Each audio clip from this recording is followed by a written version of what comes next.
Water supply and wastewater management are essential functions within most of the world's populations. Societies realized long ago that the health and welfare of the general population are improved if public water supplies are treated prior to use. There is archaeological evidence that the Egyptians developed water treatment methods and storage systems around 2000 BC. Many of these methods are employed in modern water treatment plants today.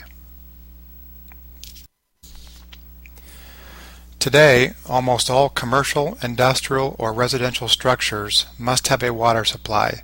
If the water is used for drinking, it is considered potable.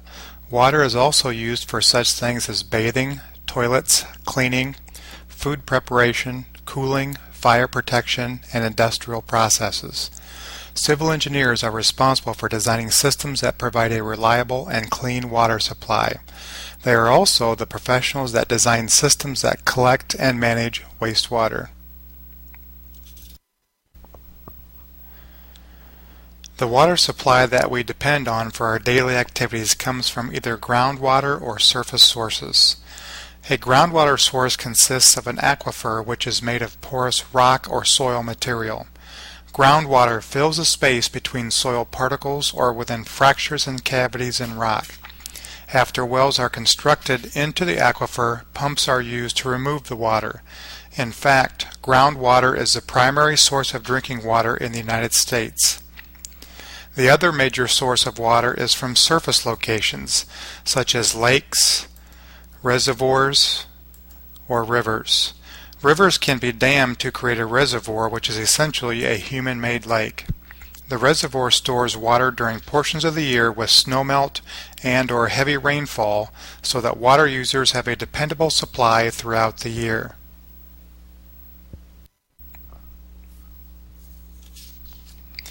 After water is collected from a groundwater aquifer or a surface water source, it must be treated before it can be distributed to the community.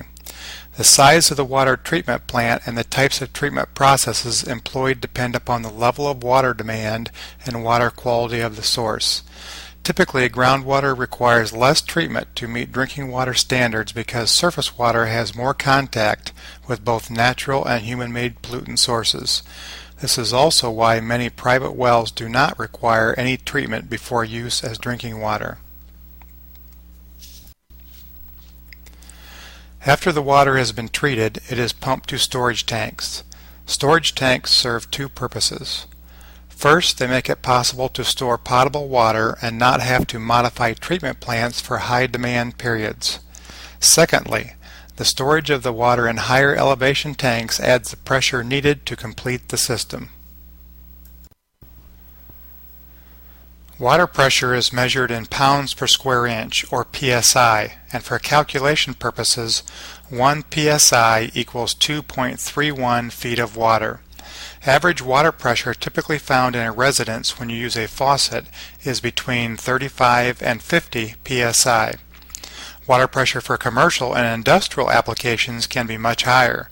Depending upon the application, after water is used, it is usually returned directly to the treatment plant or original supply source. In order to calculate the pressure, we must first define the terminology involved with a water supply system. Firstly, static pressure or head is the potential energy of the water distribution system when the water is at rest. That is, there is no water flowing through the system. Static pressure can be determined by finding the difference in elevation between the water level at the source and a discharge point. As soon as water starts flowing through the water distribution system, the amount of energy available to force the water through the system is reduced as friction losses are created. This situation results in a pressure at the delivery point that is less than the static pressure. The friction losses are called head loss. The actual pressure or head at a point in the water supply system is equal to the pressure provided by the standing water minus the head loss. A basic water distribution system is a collection of straight pipes and fittings.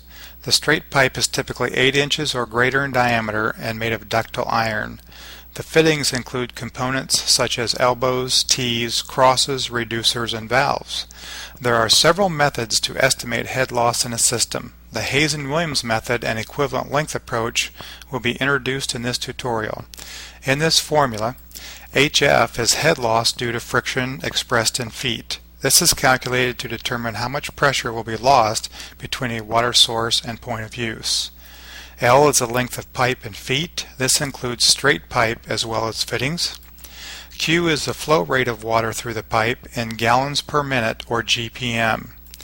C, the Hazen-Williams constant, is a value taken from a chart which takes into account age, type, and condition of pipe material. D is the diameter of the pipe in inches.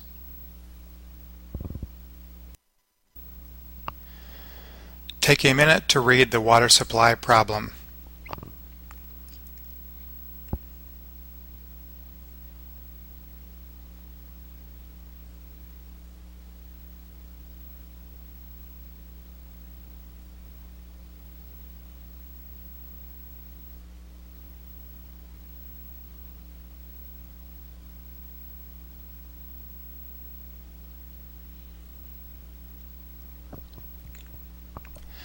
The highlighted values will be used in formulas such as Hazen-Williams to determine the loss in pressure due to change of elevation between the street and the fixture on the first floor. Next, we'll find head loss due to friction of the water flowing through the pipes. In the end, we will find the actual pressure at the fixture.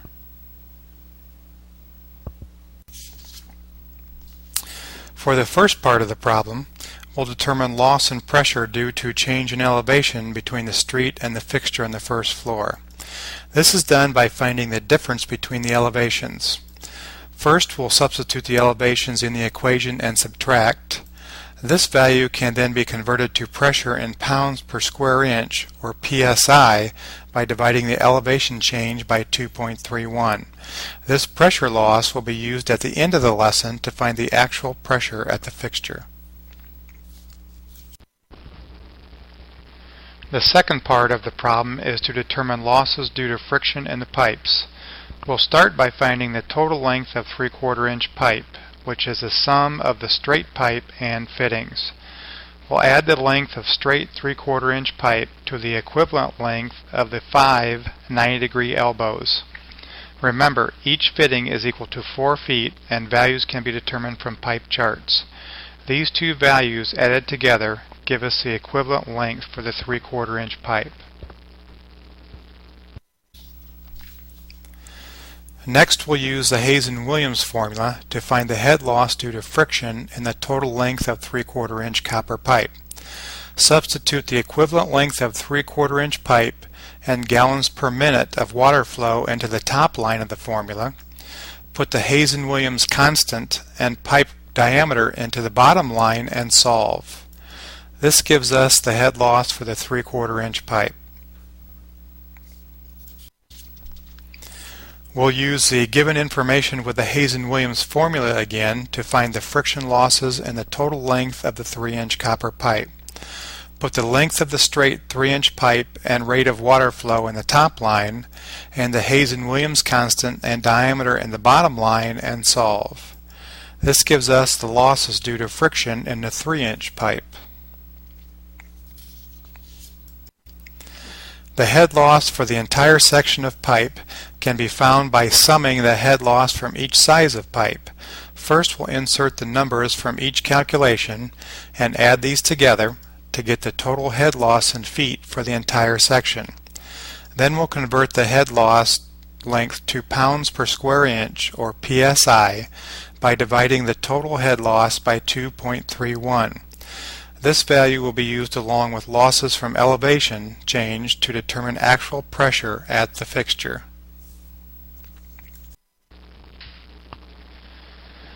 We now have all the information we need to find the actual pressure at the fixture. The pressure due to elevation change and friction losses will be subtracted from the street pressure to find the actual pressure. After substituting our calculated values into the formula, we solve the equation. This new value is the actual pressure at the fixture and falls within the 35 to 50 psi, which is the target range for most water supply systems.